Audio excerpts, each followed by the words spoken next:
here we go again. Has to happen eventually. But what's up, everyone, my Epictastic Nation? For the returning members and new members, this is Joshua Drake of Epictastic Joshua, and we're going to do a rant. And that movie is for In the Lost Lands, which is a epic fantasy film, in quotation mark, directed by Paul W.S. Anderson, based on the short story by George R.R. Martin. Yes, that George R.R. Martin, Game of Thrones and stuff. Stars Milla Jovovich and Bautista, a witch and a hunter respectively, journey into the dangerous landscape to find an artifact for a queen that allows a person to transform into a werewolf. Sounds like an interesting premise, right? Ooh, let me just tell you right now. Immediately, I didn't even see a trailer for this. All I knew, I heard about this movie from Raised on Popcorn with Grants, and I was concerned because, of course, this is George R.R. Anderson, but I was still a little curious because of the idea with a mix of Mad Max and Game of Thrones, especially with the writer of Game of Thrones, based this short off of. But the biggest concern was Paul W.S. Anderson was going to phone it in. I like Event Horizon. I like his version of Mortal Kombat. I also think it's the best Mortal Kombat film still. I loved what he did as a popcorn guilty pleasure with Alien vs. Predator. It's not great cinema, but I enjoy it. Death Race, the movie, I actually think is pretty decent. And The Three Musketeers is not a great movie or good, but kind of guilty pleasure. So is some of the Resident Evil movies. But for those, you have shit like Pompeii, which I was not a fan of.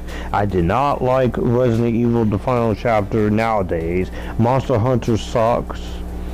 So I went into this knowing full well what I was going to get myself into. And I have not seen Soldier, of course. But I wanted to be fair because I like sci-fi and I like fantasy epics. And let me tell you something. This is not the fantasy sci-fi epic that you are looking for. And it pains me to say this because I like all the genres. And for Paul W.S. Anderson to be one of my guilty pleasure directors, I really would like to know what happened, because it feels like he just is on autopilot here. And this is the worst movie of the year. Starting off with the positives, because there is not very few positives in this movie. I'll say this, you have two decent action sequences for when you can see them. I will say the rest of the action isn't good here, but there's two decent action scenes that I actually think were pretty decent here. The score by Paul Haslinger is not memorable, but it was okay in terms of music. I've heard better fantasy epic music. And I'll say of the cast, in spite of everyone else here, Bautista is a good actor, and he's shown it. And Milla Jovovich, I don't hate her as an actress. She is a guilty pleasure actress. I would like to see her do things without Paul W.S. Anderson again, like Days of Confused, Zoolander, and Perfect Getaway, and even Ultraviolet. And I'm not the biggest fan of that movie either. But I will say they are really trying. They really do try the best with what is given to them and what they try to do, but not much to work with this goddamn sorry excuse of a paper-thin script, character-wise. And it clearly does show. So those are the only few positives of this I can give to this movie. Because wait till I get to everything else. And Wanda Maximoff, would you kindly do the honors with this little clip to describe what's about to happen? This is me being reasonable. Because everything else in this movie is terrible. Let's just get it out right now. The special effects in this movie are PlayStation 2 graphics horrendous. with a mix of bad effects from Supergirl and Superman 4 combined. These are some of the worst effects I've seen for a fantasy film in quite a while, and they look fucking terrible here. Not to mention here, the locations, when they do shoot on location, doesn't really blend in with the CGI well. I know this cost $55 million, but it doesn't really feel like $55 million. It feels like $12 at most with the effects. Not to mention, of course, this movie has some of the most overexposure of slow motion and choppy editing that I've seen in my life here.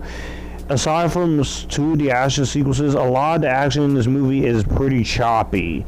It's not as bad as the last Resident Evil movie or a few other movies with bad choppy editing, but it's not much to write home about, aside from a few scenes.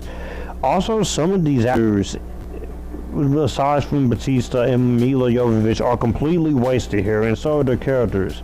They're just here just to do what they have to do in the script, and there is not much to contribute here. Also, the cinematography in this movie looks very murky and bland. It's like it's taking homage from the recent Dune movies and other sci-fi epics, except forgetting why those movies look this visually interesting as. This looks as murky and bland as you could think of, and not in a very good way, with this yellowish, brownish tint. And I know you gotta have a certain style with sci-fi epics or fantasy epics, but you could have at least tried harder, aside from a few moments with some visual flair. And it really does kind of show.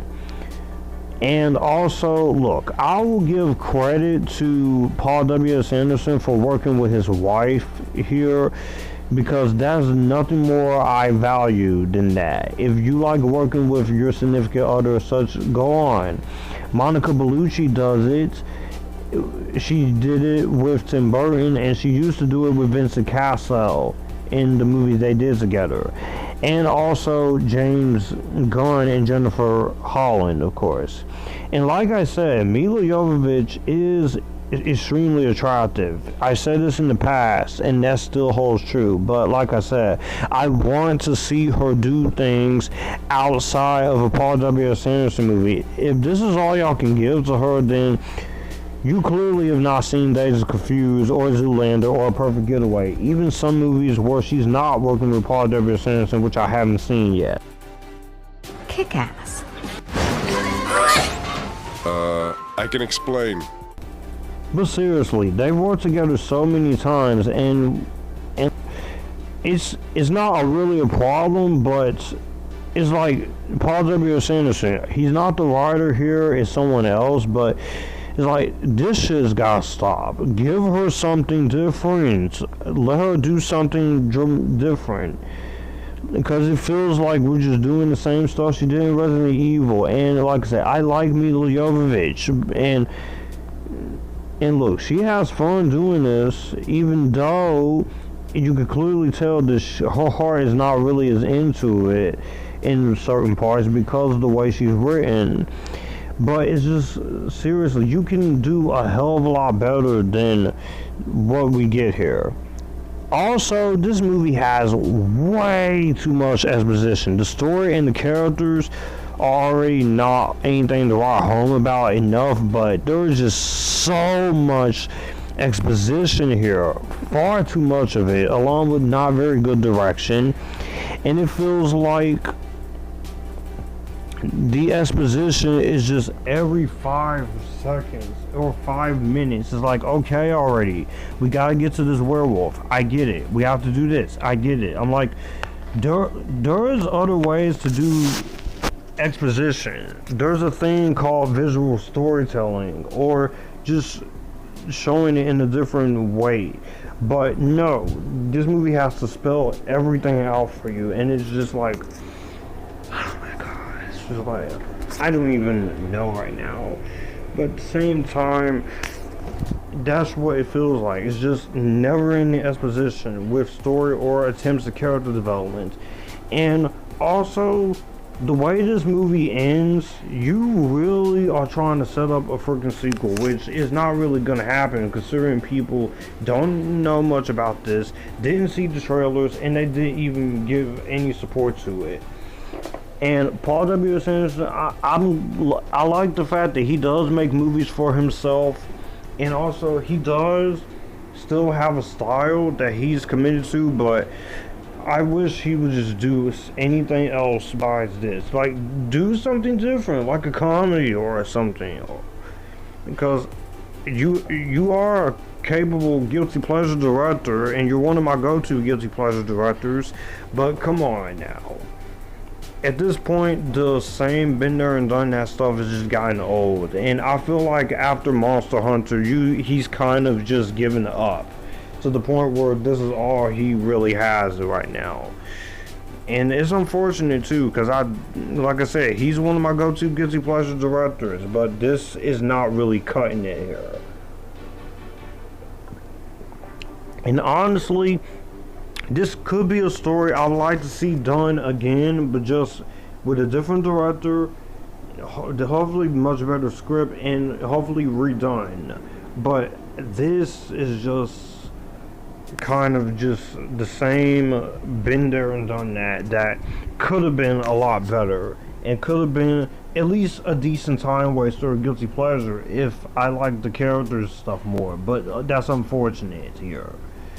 So overall, to wrap this whole thing up, in conclusion, honestly, this, so far, besides Valiant 1, which I didn't even hate as badly, I just thought that was disappointingly average, this is the worst movie of the year so far, and we're only in March, and I'm pretty sure that worst of list is about to get even bigger, because this is one of the most laziest attempts at a fantasy sci-fi epic based on the short story I have seen. The only things that are good here are there's some 2 decent action sequences, the score was fine, and Bautista and Jovovich really tries, but even they can't save this movie from the glory I'm giving this.